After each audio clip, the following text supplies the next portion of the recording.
Everyone, welcome back to our YouTube channel Udaan classes की तरफ से आपका एक बार फिर से हार्दिक अभिनंदन। डियर स्टूडेंट्स, आज का अपना टॉपिक रहने वाला है उच्च न्यायालय यानी हाई कोर्ट। आज की क्लास में अपन पढ़ेंगे अपने राज्य के न्यायपालिका के बारे में, अपने राज्य उच्च न्यायालय के बारे में। क्लियर है? अपन पढ़ेंगे आर्टिकल 214। जैसे कि मैंने कल की क्लास में आपको बताया और कल की क्लास कंप्लीट हो गई थी राज्य विधानमंडल। टोटल 4 पार्ट है राज्य विधानमंडल के, 1 बाय 1 सीक्वेंस के साथ अपन ने पार्ट किए हैं उसके।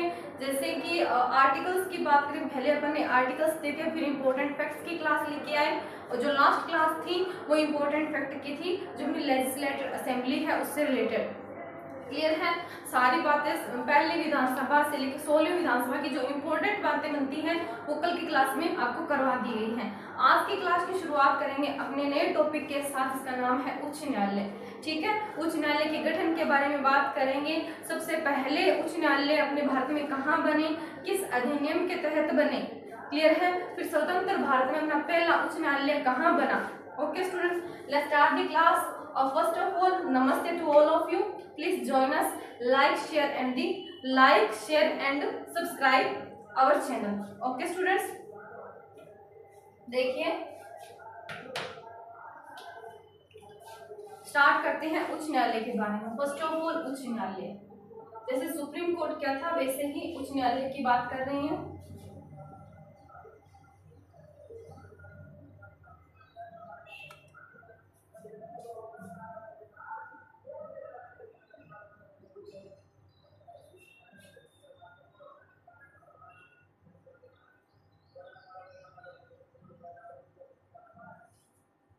ऑब्वियस सी बात है, भाग नंबर 6 आर्टिकल की बात करें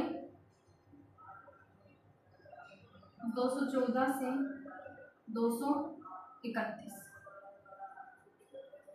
आज की क्लास रहने वाली है उच्च न्यायालय हाई कोर्ट। आर्टिकल 214 से 231 के मध्य अपने राज्य हाई कोर्ट का उल्लेख मिलता है, यानी प्रत्येक राज्य में एक हाई कोर्ट होगा। इस चीज का उल्लेख मिलता है आर्टिकल 214 में।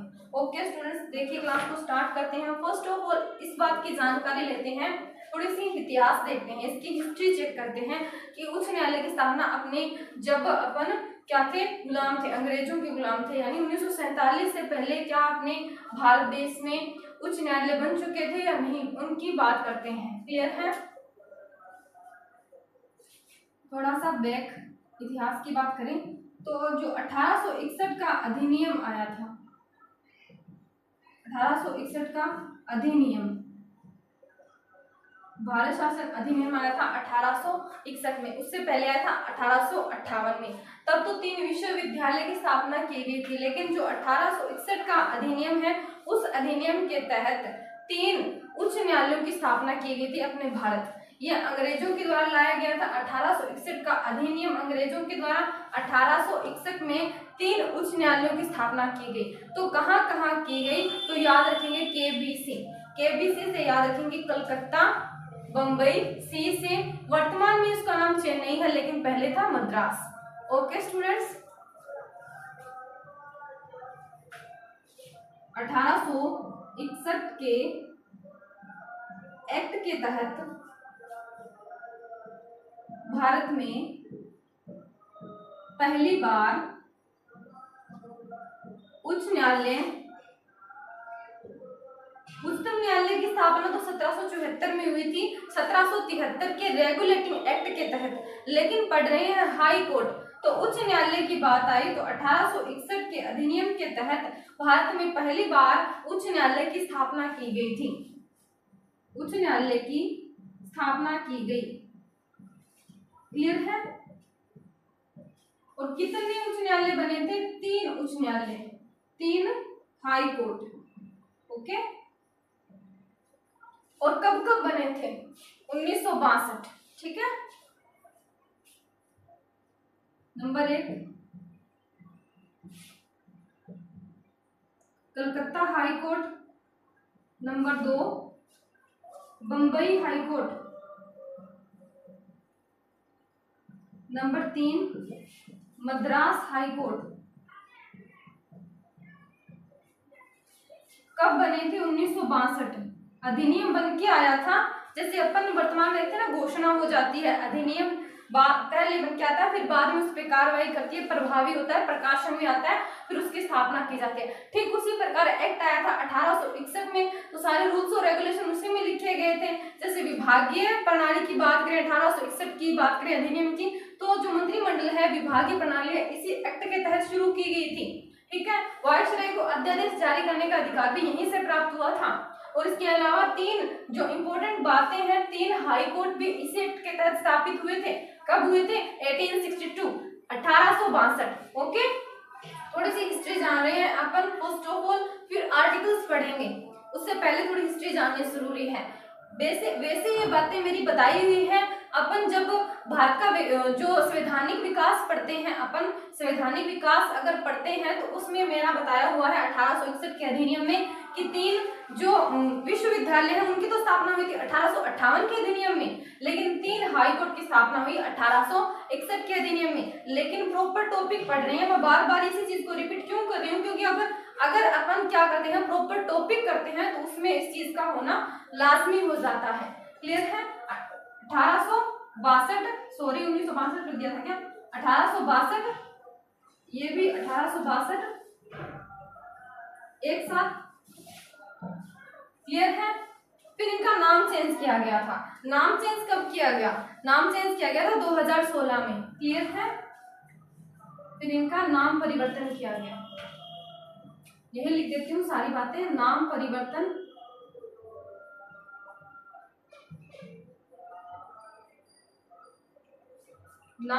किया गया 2016 में। इसका भी 2016 में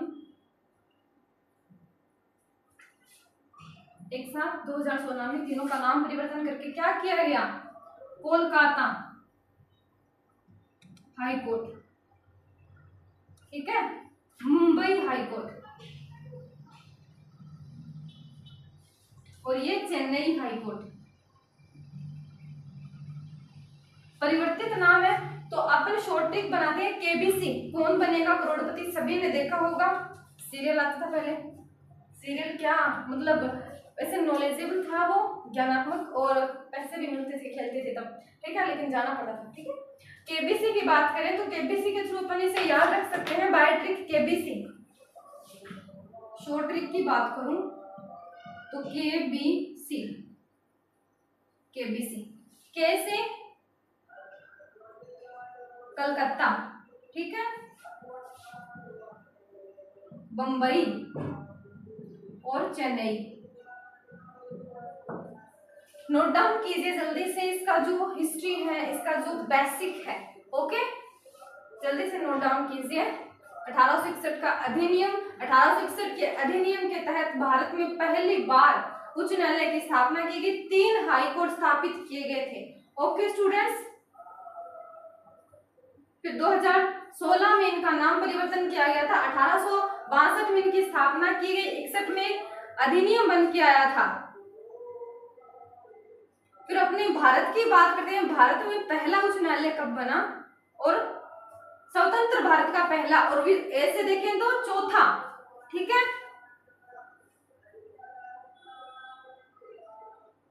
देखिए आई थिंक सारी चीजें क्लियर हो गई होगी आपकी। जो चौथा है, भारत का चौथा हाई कोर्ट, वो बना था इलाहाबाद में। कब बना था? ठीक है, और सर्वाधिक अगर न्यायाधीशों की बात करें, सर्वाधिक न्यायाधीशों की संख्या भी उसी हाई कोर्ट में थी। न्यूनतम है सिक्किम में। क्लियर? जल्दी से नोट डाउन कीजिए।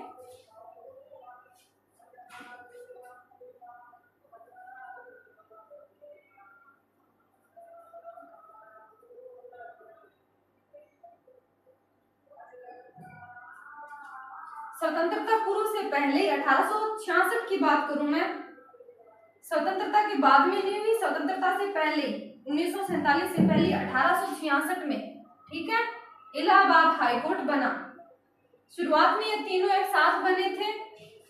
पहला कब बना ये कभी नहीं पूछा जाएगा, तीनों साथ में बने थे।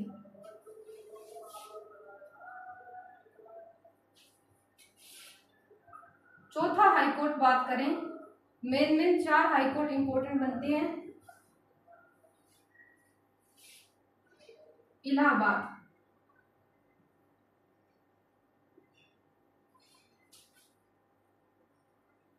अठारह सौ छियासठ, इलाहाबाद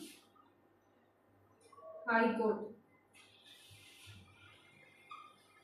इसी कोर्ट में जो इलाहाबाद हाई कोर्ट है इसमें सर्वाधिक न्यायाधीशों की संख्या है।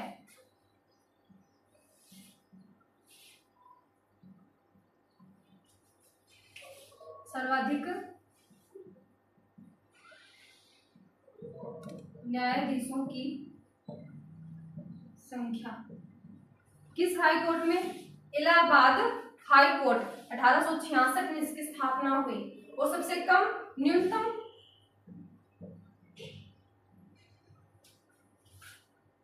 न्यायाधीश संख्या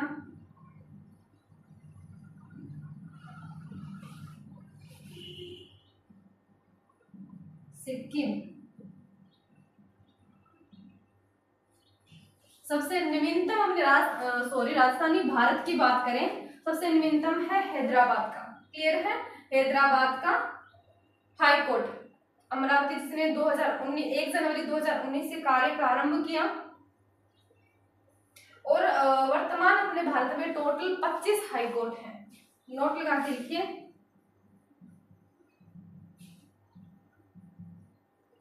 भारत में कुल 25 उच्च न्यायालय हैं।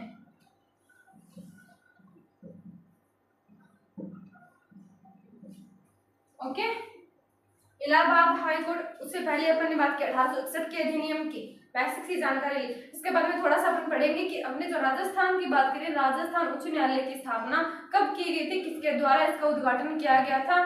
फिर इसके ऑफिस की बात करें, कार्यालय की बात करें तो पहले कहाँ था, वर्तमान में कहाँ है, वो सारी बातें भी करेंगे। ठीक है, कार्यालय यानी प्रधान पीठ, circuit bench. Okay, Allahabad 1866 high court, सर्वाधिक न्यायाधीशों की संख्या। मुझे थोड़ी आरपीएस ही याद आ गई क्योंकि सेम सी डेट है, इसलिए मैंने ऑफिस बोल दिया, सॉरी। न्यायाधीशों की संख्या, न्यूनतम न्यायाधीश संख्या सिक्किम में और भारत में कुल है 25 उच्च न्यायालय। कितने हैं? 25 high court in our India in on time. Okay, नवीनतम है, सबसे नवीनतम आंध्र प्रदेश, हैदराबाद, अमरावती। क्लियर है? आंध्र प्रदेश। ओके, सबसे नवीनतम आंध्र प्रदेश।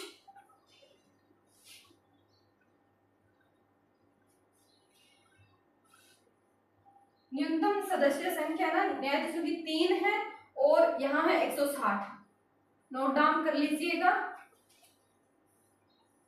160 होते हैं।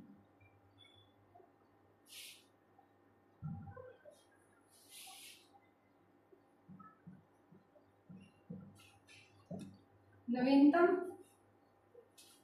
हाई कोर्ट कौन सा? आंध्र प्रदेश का। ठीक है, 1 जनवरी 2019 से कार्य प्रारंभ। क्या नवीनतम हाई कोर्ट अपने भारत का है आंध्र प्रदेश। ठीक है, 1 जनवरी 2019 से कार्य प्रारंभ किया। उससे पहले अपन ने 4 न्यायालय पढ़े, उच्च न्यायालय पढ़े। All is clear? 4 high court पढ़े, वो सारी चीजें क्लियर हो गई होगी। नवीनतम हाई कोर्ट है आंध्र प्रदेश। Okay, Andhra Pradesh high court. अब थोड़ी बेसिक सी जानकारी लेते हैं अपने राजस्थान से related.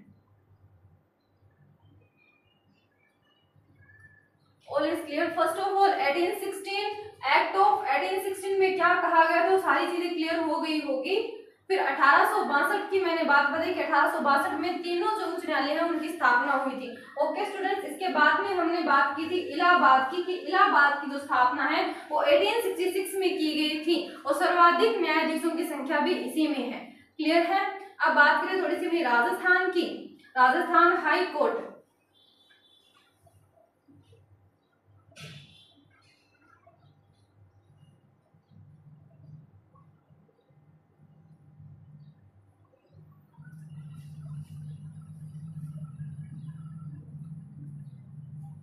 Rajasthan high court.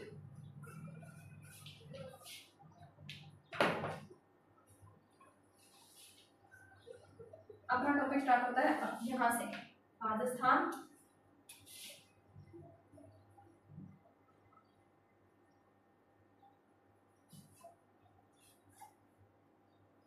High court का उद्घाटन, इनॉग्रेशन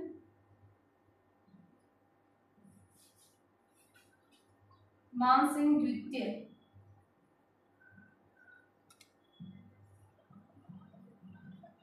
जो राजप्रमुख थे, ओके, उनके द्वारा किया गया 29 अगस्त 1949। 29 अगस्त 1949 कहाँ? जयपुर में। यानी सबसे पहले अगर प्रधान पीठ की बात करें, पहले कहाँ हुआ करती थी? जयपुर में। फिर जो जोधपुर अपन करते हैं वर्तमान में जोधपुर, तो किसकी सिफारिश लगी कि उसका जो मुख्यालय है वो जोधपुर किया गया, ठीक है। और सर्किट बेंच भी बनी, जो मुख्य पीठ है वो भी प्रधान पीठ भी बनी और सर्किट बेंच भी बनी। क्लियर है? हाई कोर्ट के यानी राजस्थान के हाई कोर्ट का उद्घाटन, inauguration of Rajasthan high court, Sawai Mansingh द्वितीय 29 अगस्त 1949 किसके द्वारा? सवाई मानसिंह के द्वारा 29 अगस्त 1949 को जयपुर में किया गया। क्लियर है? इतनी बातें समझ में आ गई? किसके द्वारा किया गया, कब किया गया और कहाँ किया गया? कहाँ किया गया? जयपुर में किया गया। कब किया गया? 29 अगस्त 1949। किसके द्वारा? सवाई मानसिंह द्वितीय तत्कालीन, जो क्या थे? तत्कालीन राज प्रमुख थे, एज ए राज्यपाल अपन जिन्हें कह सकते हैं। फिर बात आती है 1956 की, तो एक समिति थी पी सत्यानारायण राव समिति, जिन्होंने क्या की थी? सिफारिश की थी कि जो हाई कोर्ट है उसका मुख्यालय जयपुर ना बना के क्या बनाया जाए? जोधपुर बनाया जाए। यानी जो प्रधान पीठ है वो जयपुर नहीं जोधपुर रखे जाने चाहिए। यह सिफारिश की थी पी सत्यानारायण राव समिति ने। नोट डाउन कीजिए, इसे नोट लगा के लिखिए।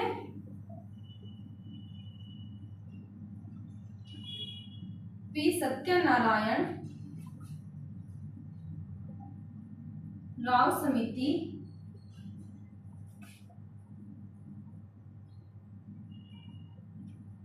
की सिफारिश पर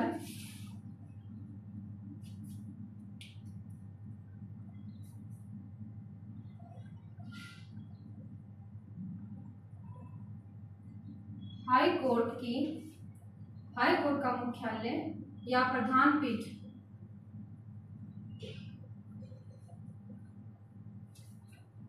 जयपुर से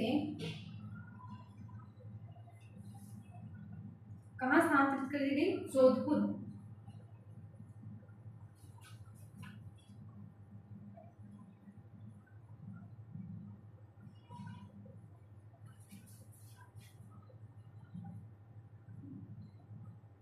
कब की गई? 1956। Most important P Satyanarayana Rao समिति। इन्होंने अन्य सिफारिशें भी की थी, कृषि विभाग है, कस्टम और एक्साइज विभाग है, इसके अलावा अन्य भी विभाग है, वो अपन स्पेसिफिक टॉपिक में पढ़ेंगे। लेकिन जो अपने काम की बात है वो अपन नोट डाउन कर लेते हैं। जैसे कृषि विभाग भरतपुर रखे जाने की सिफारिश की थी, कस्टम एंड एक्साइज विभाग उदयपुर रखे जाने की सिफारिश की थी, और राजधानी अपने जयपुर को बनाया जाए ये सिफारिश की थी। किसने? पी सत्यानारायण राव समिति ने, जो बनी थी 30 मार्च 1949। ओके। और 30 मार्च 1949 के बाद में जब भी उन्होंने सिफारिश की, उसके बाद में 1956 में जो प्रधान पीठ है जयपुर से जोधपुर स्थानांतरित की गई थी, इसी समिति की सिफारिश पर, पी सत्यानारायण राव समिति। ओके स्टूडेंट्स, और भी विभाग थे, जैसे मैंने आपको बताया कृषि विभाग, वन विभाग, कोटा बनाए जाने की क्या की थी? सिफारिश की थी। All is clear? आगे बढ़ते हैं, फिर पढ़ते हैं इसके बारे में थोड़ा सा और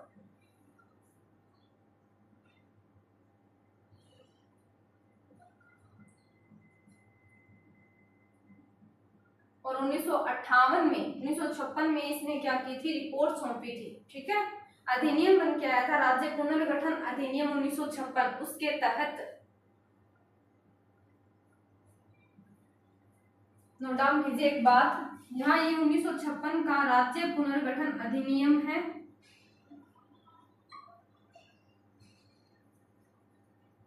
फिर जस्ट 1957 को क्या होता है, पी सत्यनारायण समिति का गठन होता है।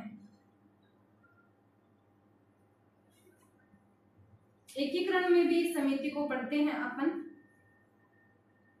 समिति का गठन, सिफारिश रखती है ये, ठीक है। फिर ये अपनी रिपोर्ट भी प्रस्तुत करती है। इस रिपोर्ट के बिहाफ पे 26 जनवरी, कब, 26 जनवरी 1958 को जो जोधपुर है उसे प्रधान पीठ बनाया गया।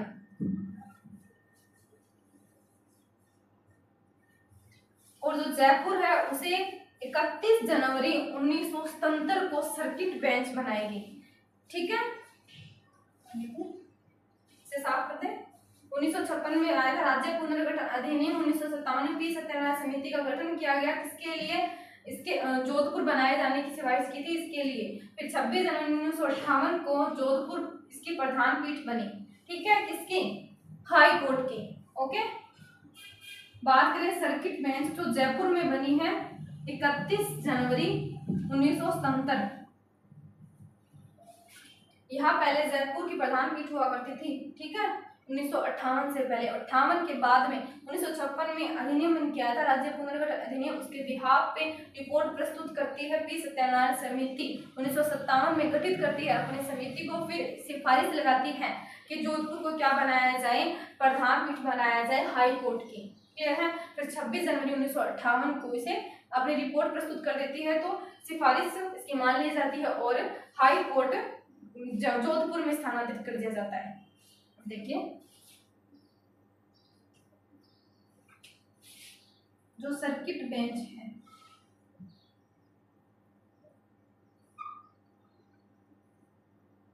ओके,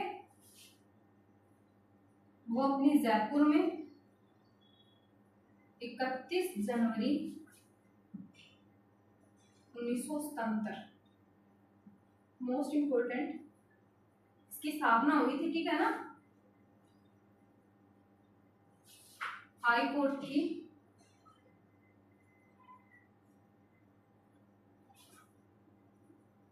सर्किट बेंच,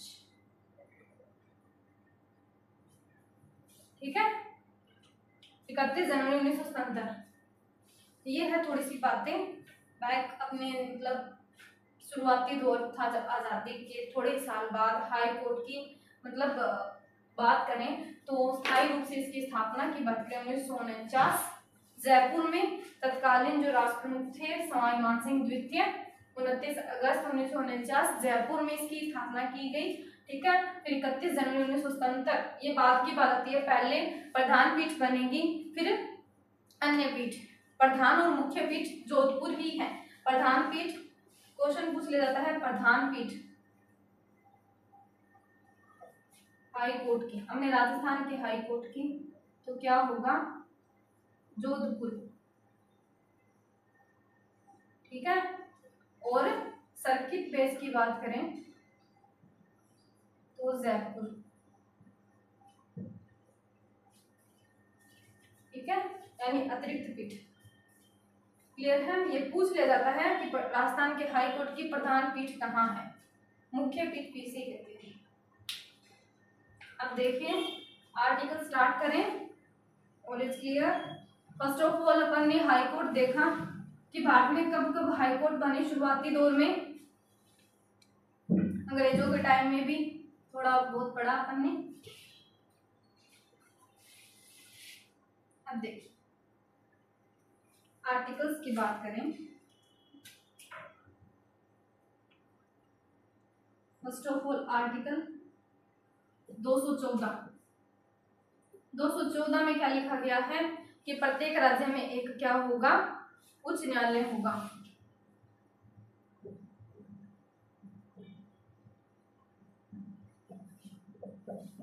में एक उच्च न्यायालय का प्रावधान,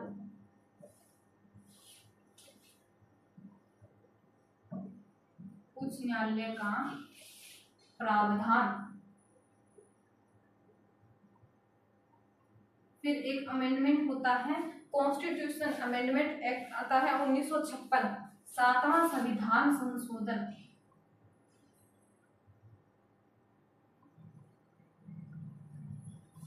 1956, इसके तहत क्या लिखा गया कि 2 या 2 से अधिक राज्यों के लिए एक क्या हो सकता है, उच्च न्यायालय।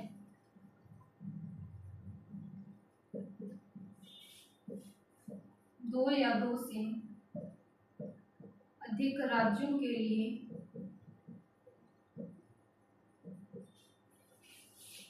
एक हाई कोर्ट हो सकता है। जैसे पंजाब हरियाणा का चंडीगढ़, ठीक है। 7वां संविधान संशोधन 1956 में हुआ। इस अधिनियम के तहत 2 या 2 से अधिक राज्यों के लिए एक हाई कोर्ट भी बन सकता है। 214 में प्रत्येक राज्य में एक उच्च न्यायालय का प्रावधान किया गया कि एक राज्य में क्या होगा, एक उच्च न्यायालय जरूर होगा। जैसे हमने उच्च न्यायालय की बात, अपन ने सर्वोच्च न्यायालय की बात करें तो अपने पूरे भारत के लिए एक ही सर्वोच्च न्यायालय है। वैसे ही अपने जो 28 राज्य हैं उनमें 25 उच्च न्यायालय है। और 25 कैसे है, क्योंकि कई जॉइंट है, ठीक है। जैसे 2 या 2 से अधिक राज्यों के लिए एक क्या हो सकता है, उच्च न्यायालय हो सकता है। और जो यूनियन टेरिटरी है, यूटी है, केंद्र शासित प्रदेश है, वे अपना स्वयं का भी क्या बना सकते हैं, हाई कोर्ट बना सकते हैं आर्टिकल 241 के तहत। वो अपन पढ़ेंगे। नेक्स्ट आगे देखेंगे आर्टिकल 215। ये थोड़े समझाने लायक है आर्टिकल 215।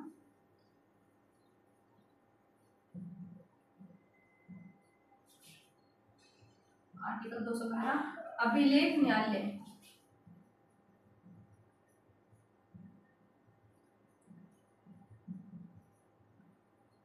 यानी हाई कोर्ट का अभिलेख न्यायालय। अभिलेख न्यायालय क्या होता है, अभिलेखाकार सुना होगा ना, अभिलेखाकार। समझिए कि अगर हाई कोर्ट ने निर्णय दे दिया, कोई भी डिसीजन दे दिया हाई कोर्ट ने, तो उसके जो प्रमाण हैं, जो मतलब क्या रिजल्ट रहता है, उसे एक दस्तावेज के रूप में, यानी लिखित दस्तावेज के रूप में, रिकॉर्ड के रूप में रखा जाता है, और वो होता है इसका अभिलेख न्यायालय। यानी अभिलेख न्यायालय की बात करें, जो हाई कोर्ट है वो क्या है, अभिलेख न्यायालय है। जो अधीनस्थ न्यायालय है उनके, यानी अगर कोई रिकॉर्ड की बात करें, रिकॉर्ड चाहिए, अगर किसी कैदी का, किसी मुजरिम का इतने साल की सजा हुई थी, ये केस चला था, तो जो फाइलें वगैरह हैं वो कहाँ सबमिट करवाई जाती हैं, वो अभिलेख न्यायालय होता है हाई कोर्ट का। क्लियर है। ये आर्टिकल 215 कहता है कि हाई कोर्ट का खुद का एक अभिलेख न्यायालय होगा, यानी कि अभिलेख यानी जो लिखित दस्तावेज हैं, जो प्रमाण हैं वो रखेगा, ठीक है।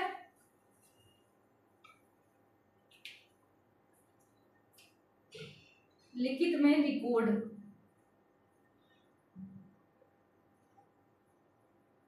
रिकॉर्ड रखा जाता है।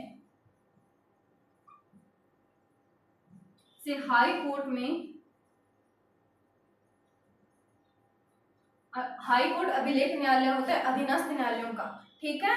क्योंकि जो अधीनस्थ न्यायालय है वो ऊपर के न्यायालय में ही तो अपनी अपील दायर करते हैं, ठीक है। तो वहां पे लिखित रूप में अगर कोई डाटा चाहिए होते हैं, रिकॉर्ड चाहिए होता है, तो यहाँ संभाल के रखते हैं, अभिलेख न्यायालय होता है हाई कोर्ट का। अगर बात करें सुप्रीम कोर्ट की, तो सुप्रीम कोर्ट किसका अभिलेख न्यायालय होता है, हाई कोर्ट का। ऐसे ऊपर की बात बता रही हूँ, जैसे ये डिस्ट्रिक्ट कोर्ट आ गया, जैसे अधीनस्थ न्यायालय मान लीजिए, ये हाई कोर्ट समझने के लिए, ये सुप्रीम कोर्ट। जो सुप्रीम कोर्ट है इसका भी एक क्या होता है, अभिलेख न्यायालय होता है। हाई कोर्ट का भी एक अभिलेख न्यायालय होता है, लेकिन इनका कोई अभिलेख न्यायालय नहीं होता, ठीक है। ये किसके अंडर में आते हैं, हाई कोर्ट के अंडर में आते हैं। जितने भी अधीनस्थ न्यायालय हैं, डिस्ट्रिक्ट जो कोर्ट है, ठीक है, मजिस्ट्रेट है, और हाई कोर्ट की बात करें तो इसका अभिलेख न्यायालय ये रिकॉर्ड रखता है, जो भी प्रमाण है वो रिकॉर्ड, ठीक है, वो लिखित रूप में अपने पास रखता है। All is clear. अब बात करें अपन सुप्रीम कोर्ट की, सुप्रीम कोर्ट के पास भी अभिलेख न्यायालय होता है, ठीक है, अभिलेख रखता है अपने पास, ये रखेगा हाई कोर्ट के अभिलेख, ठीक है। क्लियर हो गई सारी बातें जो समझाई कि लिखित रूप में रिकॉर्ड रखा जाता है, जो अभिलेख न्यायालय होते हैं वहां, ठीक है। अब आगे बढ़िए, आर्टिकल 216, आई थिंक दोनों आर्टिकल क्लियर है।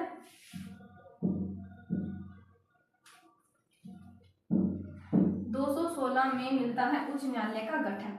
वहां तो प्रावधान है 214 में, कंफ्यूज नहीं होना। आर्टिकल 214 और 216 अलग अलग हैं, क्योंकि वहां प्रावधान किया गया है और यहाँ गठन की बात की गई है कि गठन किस प्रकार, यानी जो स्ट्रक्चर देते हैं अपन, वहां स्ट्रक्चर का उल्लेख मिलता है आर्टिकल 216।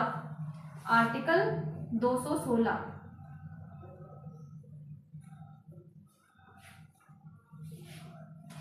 उच्च न्यायालयों के गठन के बारे में, उच्च न्यायालय का गठन यानी किस प्रकार से इसमें कौन शामिल होगा, कौन नहीं शामिल होगा, उसकी बात की गई है। और उसमें तो सिर्फ इतना ही लिखा गया है कि एक उच्च न्यायालय होगा, बस इसके अलावा कुछ नहीं लिखा गया। लेकिन जो रूल्स और रेगुलेशन है एक उच्च न्यायालय के लिए कि एक मुख्य न्यायाधीश होगा और अन्य न्यायाधीश होंगे, उनके बारे में लिखा गया आर्टिकल 216 में। ठीक है, उच्च न्यायालय में एक मुख्य न्यायाधीश और अन्य न्यायाधीश होंगे।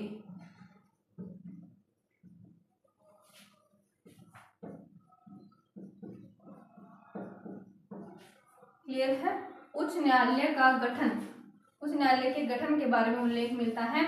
उच्च न्यायालय में एक मुख्य न्यायाधीश यानी जैसे सीजे चीफ जस्टिस और एक अन्य न्यायाधीश होगा, इस चीज का उल्लेख मिलता है आर्टिकल 216 में। अब बात करें अपन आर्टिकल 216 के बाद आर्टिकल 217 की, तो आर्टिकल 217 में मिलता है अपन को उल्लेख इसके बारे में, इनकी नियुक्ति के बारे में। ठीक है, कि जो मुख्य न्यायाधीश है इनकी नियुक्ति कौन करता है, जो अन्य न्यायाधीश है इनकी नियुक्ति कौन करता है। ठीक है, यही लिख देती हूं मैं आर्टिकल 217। आर्टिकल 217 हाई कोर्ट के मुख्य न्यायाधीश की नियुक्ति, इसी के भी सब क्लोजेस है 217(1), 217(2). ठीक है, हाई कोर्ट के मुख्य न्यायाधीश की नियुक्ति राष्ट्रपति के द्वारा की जाती है।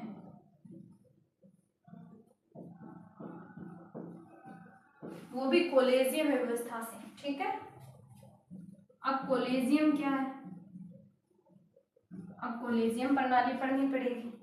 जैसे सुप्रीम कोर्ट के तहत अपन ने पढ़ा था, याद होगा सभी को, काफी टाइम पहले आपको सुप्रीम कोर्ट करवाया था, तब कोलेजियम की बात की थी। बीच में 2015 में जिसे बंद कर दिया गया था, लेकिन अभी पुनः उसी की शुरुआत की 2019 के बाद वापस से उसे लाया गया। कोलेजियम व्यवस्था इज बेस्ट इसलिए। ठीक है, हाई कोर्ट के मुख्य न्यायाधीश की नियुक्ति राष्ट्रपति द्वारा की जाती है। आर्टिकल 217 किसके द्वारा की जाती है, राष्ट्रपति के द्वारा। सलाह मशवरा किसका रहता है, तो वो सलाह होती है कोलेजियम की। अब कोलेजियम में कौन शामिल होंगे, पैसे की बात है, जाहिर सी बात है। ठीक है,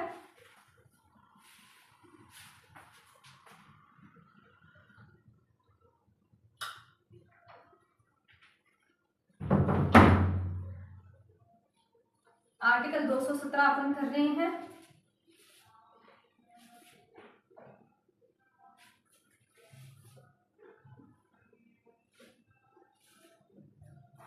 देखिए कोलेजियम व्यवस्था,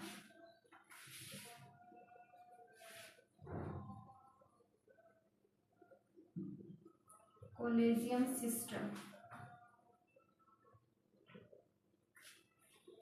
समझ में तो आ रही ना, इंग्लिश कहीं ऊपर से तो नहीं जा रहा। कोलेजियम सिस्टम हिंदी में लिख देती हूँ।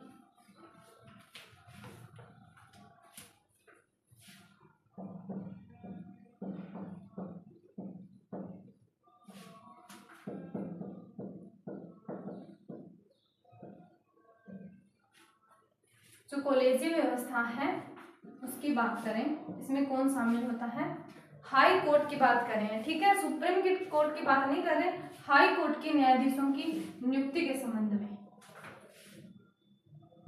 हाई कोर्ट के मुख्य न्यायाधीश की नियुक्ति के संबंध में।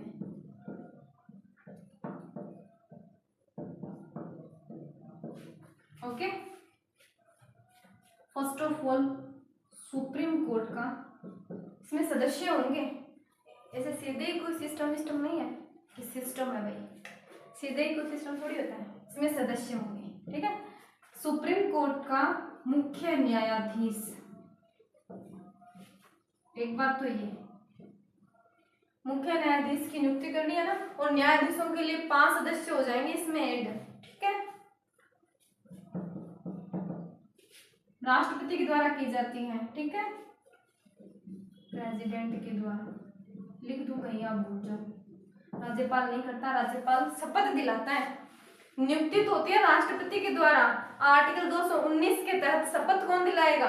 राज्यपाल। ओके, यही चीजें कंफ्यूज करती हैं कि जो नियुक्ति करता है ना वही क्या दिलाता है? शपथ दिलाता है। गलत, शपथ कौन दिलाएगा? राज्यपाल दिलाएगा। ठीक है, और सुप्रीम कोर्ट के 2 वरिष्ठतम न्यायाधीश, वरिष्ठ न्यायाधीश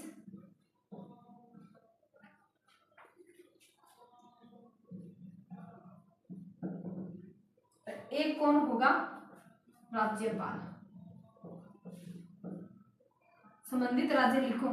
ठीक है, क्योंकि जैसे हमने राजस्थान की बात करें तो राजस्थान में अगर मुख्य न्यायाधीश की नियुक्ति करनी है, सर जोधपुर में अपने हाई कोर्ट में, राजस्थान के जो हाई कोर्ट है अपना जोधपुर में राजस्थान हाई कोर्ट, तो वहां एक मुख्य न्यायाधीश की नियुक्ति करनी है, हाई कोर्ट के मुख्य न्यायाधीश की। तो अपने ऑन टाइम जो गवर्नर है, राज्यपाल है, उनका परामर्श चलेगा, उनके परामर्श से होगी। ठीक है, उनसे परामर्श लेगा। कौन लेगा? राष्ट्रपति। संबंधित राज्य के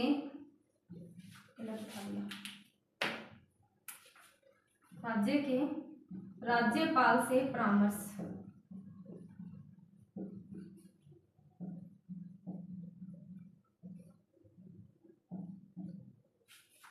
अब तीनों चीजें, ठीक है, यहां लिख रही हूं राष्ट्रपति, अब समझ में आएगा अच्छे से। ओके, ठीक है, राष्ट्रपति सलाह मशवरा लेता है सुप्रीम कोर्ट के मुख्य न्यायाधीश से। देख लो, दिखाई दे रहा होगा आई थिंक। राष्ट्रपति सुप्रीम कोर्ट का मुख्य न्यायाधीश, ये कोलेजियम सिस्टम है, इसमें शामिल होंगे, कोलेजियम इनसे मिलकर बना होता है। ठीक है, सुप्रीम कोर्ट के 2 वरिष्ठ न्यायाधीश, संबंधित राज्य के राज्यपाल से परामर्श। 3 चीजें हो गई। कौन? तीनों चीजें कौन क्लियर करेगा? राष्ट्रपति। ओके, बात ये है मुख्य न्यायाधीश से संबंधित, ऑल इज क्लियर। बात आए न्यायाधीशों की नियुक्ति से संबंधित, तो राष्ट्रपति करता है, ऑब्वियस सी बात है। ठीक है, राष्ट्रपति करेगा, कोलेजियम व्यवस्था रहेगी। लेकिन एक चीज ऐड करेंगे, अगर न्यायाधीश की बात करनी हो तो मैं यही लिख देती हूँ ताकि और ज्यादा न लिखना पड़े मेरे को। न्यायाधीश की नियुक्ति के संदर्भ में या संबंध में न्यायाधीश की नियुक्ति राष्ट्रपति के द्वारा। ठीक है, परामर्श की बात करें, एक चीज और ऐड कर देंगे, 1 प्लस में ऐड कर देंगे। कौन? हाई कोर्ट का मुख्य न्यायाधीश। ठीक है, समझ में आ गया? हाई कोर्ट का मुख्य न्यायाधीश, हाई कोर्ट के मुख्य न्यायाधीश की नियुक्ति के संदर्भ में तो बात करेंगे, तो ये तीनों चीजें आएंगी कोलेजियम में। लेकिन तीनों चीजें नहीं भाई, 4 हो गए, 2 ये रहे, 1 मुख्य न्यायाधीश हो गया सुप्रीम कोर्ट का, यानी सुप्रीम कोर्ट के 3 बंदे हो गए, 1 अपना राज्यपाल हो गया। ठीक है, ये 4 बंदे शामिल होंगे अगर मुख्य न्यायाधीश की नियुक्ति करनी है। और अन्य न्यायाधीश की नियुक्ति करनी है ना, तो फिर ये हाई कोर्ट का मुख्य न्यायाधीश है ना, इससे भी परामर्श लेगा। कौन? राष्ट्रपति। यानी सबसे पहले, अब कॉमन सेंस लगाओ कि सबसे पहले किसकी नियुक्ति करेगा? जो राष्ट्रपति है, कोलेजियम व्यवस्था से हाईकोर्ट के मुख्य न्यायाधीश की। फिर उसके बाद में तो अन्य न्यायाधीशों की बारी आएगी, पहले उसके बड़े पद को क्या करेगा? वो संभालेगा, तभी तो आगे जाके इससे परामर्श लेगा, वरना ऐसे थोड़े नियुक्त कर देगा। ठीक है, फिर इन्हें शपथ की बात आई तो शपथ राष्ट्रपति नहीं दिलाता, कौन नहीं दिलाता? राष्ट्रपति नहीं दिलाता। शपथ कौन दिलाता है? आर्टिकल 219 के तहत राज्यपाल के द्वारा दिलाई जाती है। आर्टिकल 219 करेंगे तब बताएंगे आपको। जल्दी से स्क्रीनशॉट ले लीजिए लिख लीजिए, आगे चलिए।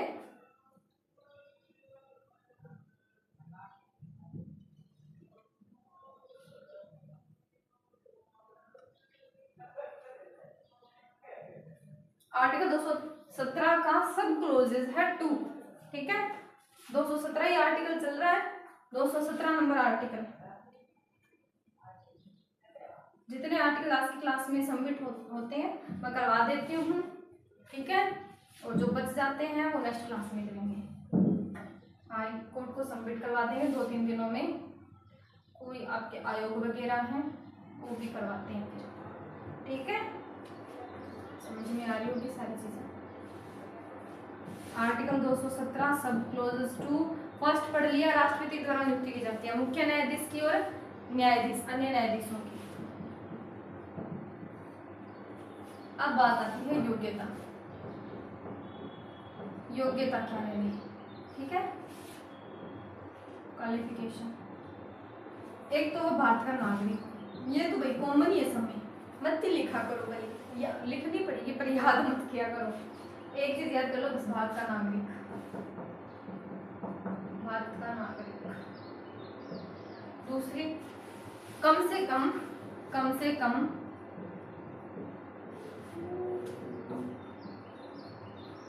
10 वर्ष का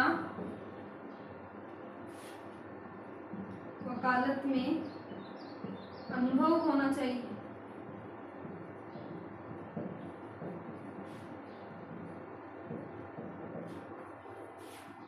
यानी जो एडवोकेट वगैरह होते हैं, इसके अलावा या फिर 10 साल तक कहीं अधिवक्ता के रूप में काम किया होना चाहिए। अधिवक्ता के रूप में कार्य मतलब 10 साल तक उन्होंने वकालत वगैरह या फिर न्यायाधीश बने होने चाहिए, ठीक है। जो मुख्य न्यायाधीश की बात कर रही हूँ, ठीक है। और ये अन्य न्यायाधीशों के लिए क्वालिफिकेशन है 10 वर्ष अधिवक्ता के रूप में, ठीक है। और इसके अलावा 62 वर्ष से कम आयु,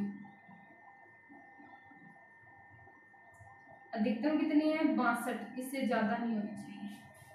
पहले थी 60 वर्ष, ऐसे नहीं लिख सकते 5 या 60 साल जो भी पहले वो नहीं लिख सकते। कार्यकाल डिसाइड नहीं किया गया, एज डिसाइड की गई है, ठीक है। पहले था 60 वर्ष, अब किस प्रकार से, जैसे कि कोई 60 वर्ष का बंदा है, ठीक है। आपको पता है कि वो इतना एज तो हो ही जाता है, एक्सपीरियंस होगा उसे तभी वो इतना एज्ड होगा, बुजुर्ग होगा।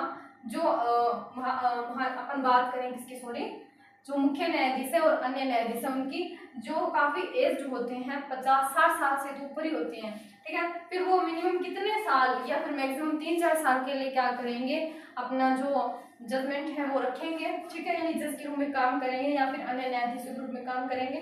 अधिकतम समय जो आयु है, एज है, वो 62 रखी गई है, ठीक। अब देखिए कि जो पहले जो 1963 से पहले ये जो एज थी वो 60 वर्ष रखी गई थी। इसे ऐड कीजिए, यहाँ लिख देती हूँ। इतना बड़ा बोर्ड है फिर भी मैं ये सोचती हूँ कि कहाँ लिखूँ, खुद के समझ में नहीं आता कि कहाँ लिखना है। यानी 1963 से पहले एक संविधान संशोधन हुआ था, 15वां संविधान संशोधन, ठीक है। 15वां संविधान संशोधन 1963, नोट डाउन करेंगे, से 60 वर्ष से 62 वर्ष कर दी गई,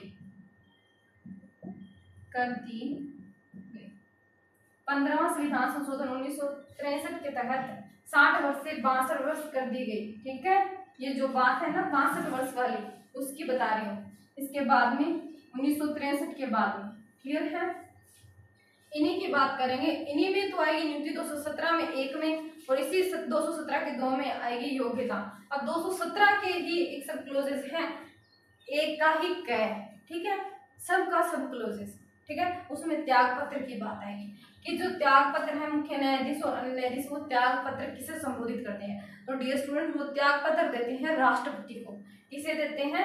राष्ट्रपति को त्याग पत्र। ओके, इतना जल्दी से डिनोट कीजिए, नोट डाउन कीजिए जल्दी से। आगे पढ़ते हैं, त्याग पत्र किसे देते हैं। फर्स्ट ऑफ ऑल अपन ने पढ़ा आर्टिकल 214, जल्दी से रिपीट करते हैं क्लास को। आर्टिकल 214 की प्रत्येक राज्य में एक क्या होगा, हाई कोर्ट का प्रावधान किया गया।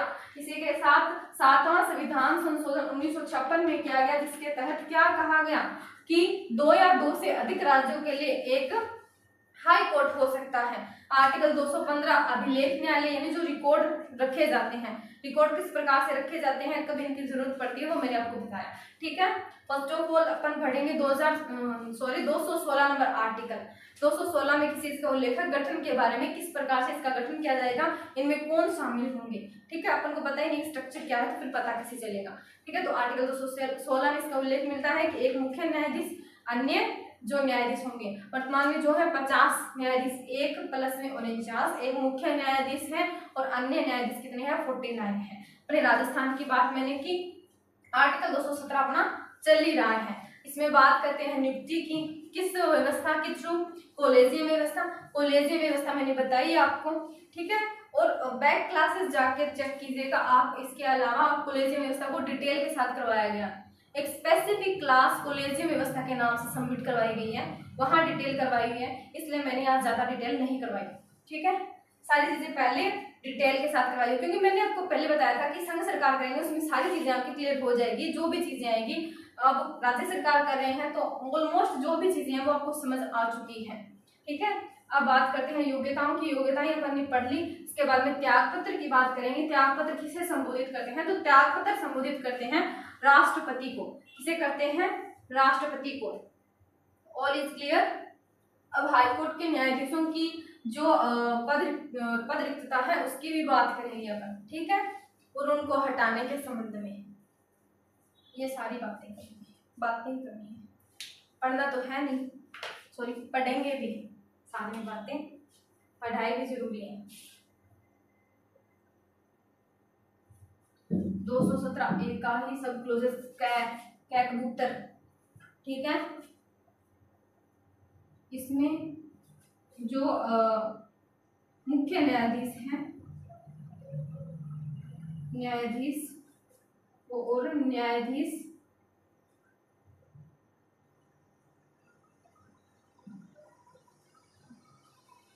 त्याग पत्र किसे संबोधित करते हैं?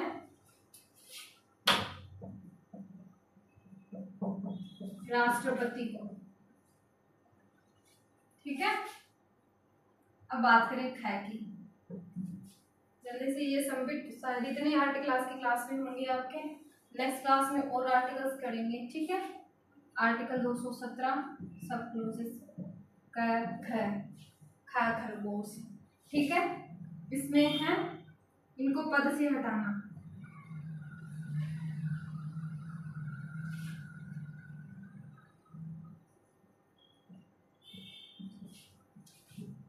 ये समझने वाली बात है, किस प्रकार हटाया जाए।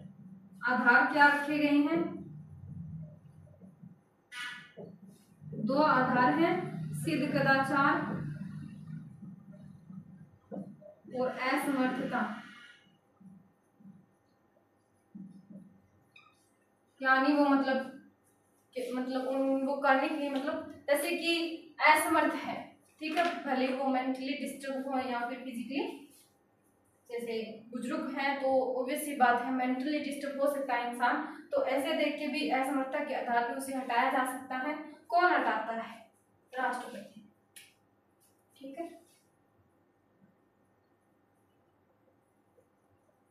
क्या प्रोसेस रहती है? ये प्रोसेस काफी लंबी है, महाभियोग के समान है। ठीक है, देखिए से राष्ट्रपति भी महाभियोग लिखता है ना, ठीक उसी प्रकार। काम करने में सक्षम नहीं है तो भाई हटा देते हैं, और क्या करते हैं, ये प्रावधान लेके आ जाते हैं, ऐसा प्रस्ताव ले आते हैं, महाभियोग प्रक्रिया के समान।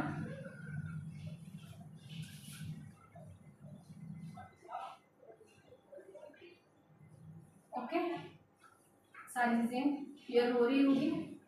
जल्दी जल्दी बताती हूँ महाभियोग प्रक्रिया किस प्रकार होती है। ठीक है, बड़ी मुश्किल है, जटिल प्रक्रिया है, या फिर संसद से संबंधित हो जाती है।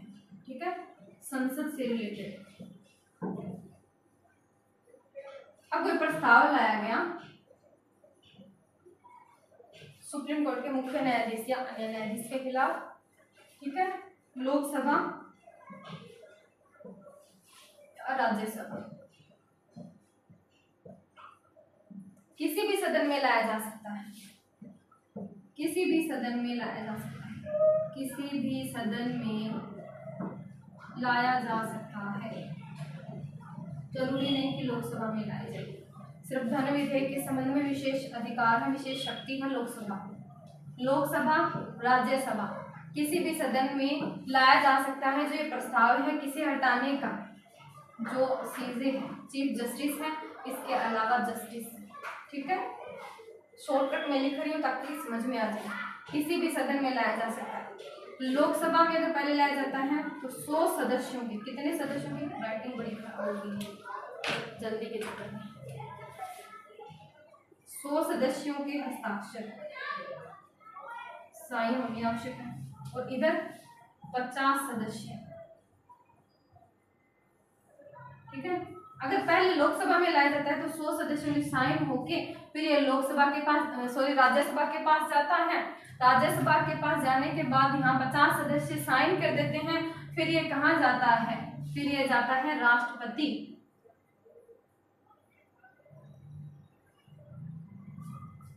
राष्ट्रपति के पास एक समिति भी बनती है बीच में। नहीं, महाभियोग तो अर्धन्यायिक प्रक्रिया है, अपने राष्ट्रपति में पढ़ा था। ठीक है, 100 सदस्य साइन करते हैं और 50 सदस्य फिर यहाँ से साइन करने के बाद राष्ट्रपति के पास ये प्रोसेस चली जाती है। फिर राष्ट्रपति के द्वारा साइन किया जाता है, फिर ये आदेश देता है भाई पद छोड़ दो। ठीक है, ये प्रोसेस रहती है महाभियोग प्रक्रिया की। 2/3 बहुमत से पास भी करवाना होता है। काफी डिटेल है इसकी, वो कल की क्लास में करेंगे।